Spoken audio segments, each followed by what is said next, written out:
to Carson Tate's video log. We're still in the Adirondack Mountains of New York. Of New York.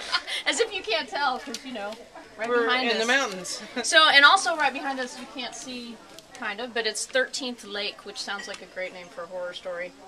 Right. And the deer pooped right over there. Right over there. Right We over saw there, actual yeah. deer. Poop. Say that We again. saw the deer poop. Say that again. During breakfast. Poop. And that's what we're here to talk to you about. This is Deer D. Jackson Leigh, Bold Strokes author, famous for her horsey stories, but now she's apparently into deer.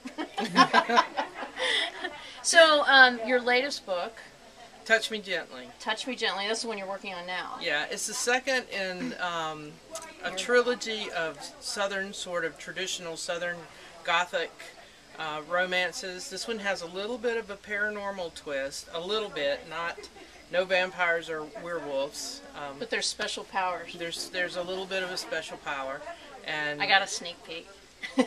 and it's set in south Georgia, in shaded tobacco country. So what's the difference between North Georgia and South Georgia?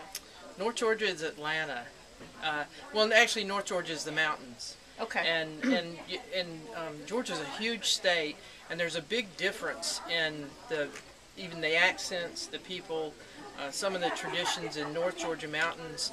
It's more like Appalachian, and South Georgia is shaded tobacco country is in the southwestern corner, where you're just, as we say in the South, a spit away from Louisiana and Florida and Georgia come together in that southwestern point, and they raise tobacco under yards and yards and yards of cheesecloth, under the shade of cheesecloth, because this tobacco leaf must be perfect. It's the leaf that's used to roll cigars. It's the outside leaf. Oh, wow.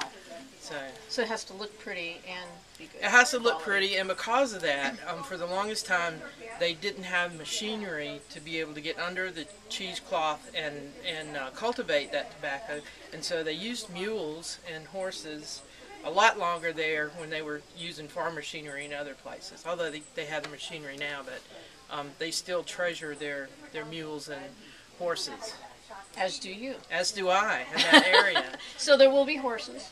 There are horses. It's not like the first in the trilogy was about Polo, Call Me Softly. There's not a lot of horse action. One of the characters owns horses, but it's more of a pure romance. Okay. So what are your characters' names? Knox Bolander. Bolander's a very southern name, as is Knox. And, Knox Bolander. And Salem Lacey. Oh, nice. Those are great names. How do you come up with your names? I keep I read the obituaries at work.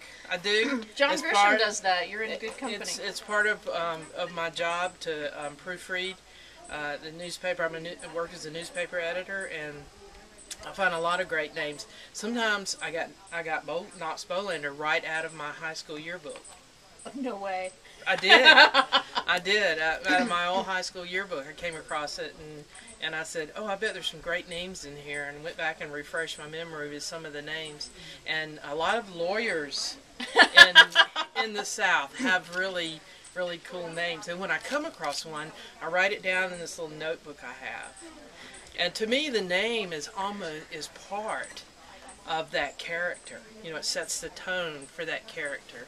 Knox is sort of a gender-neutral name, and so Knox would be the stronger, physically stronger of the two. Salem's a pretty name. And you added Lacey to I work with an IT tech that her name is Salem. Beautiful names. Yeah. Beautiful names. Great job. So in a romance, you need beautiful names, I think. So this is a trilogy, and the first book was Call Me Softly. Call Me Softly. This is Touch Me Gently. And the third one? The third one will be Hold Me Forever. Aww. And yeah. Aww. But before I write Hold Me Forever, and I already have an idea for that, I'm still ranging around for the names that feel right, because being a romance writer, my characters are the most important part of the book. And that's what comes to me first, and then I figure out a plot later. Well, I speak to that.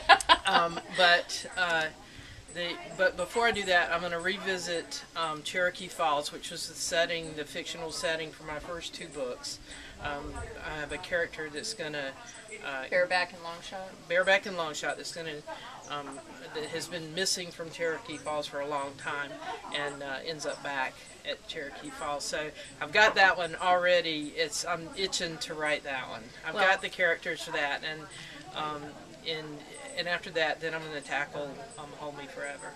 Well, we'll look forward to going back to Cherokee Falls. That's a happening place, and we like it there. But we love your Southern Goth stuff too. That's really it's very amazing how you pull off 2 completely different styles. And, well, the South is. I wanted to, when I did Call Me Softly, I wanted to do the South because it was it's such a rich texture. And I had all these great stories from people, the quirky people that you meet, that a story that my uncle told me, my 80-year-old uncle told me, and I thought, I need to get all of this in a book. And when you write Southern Gothic, you can get into the real texture of the South, with all our colorful expressions, about dogs and people, and,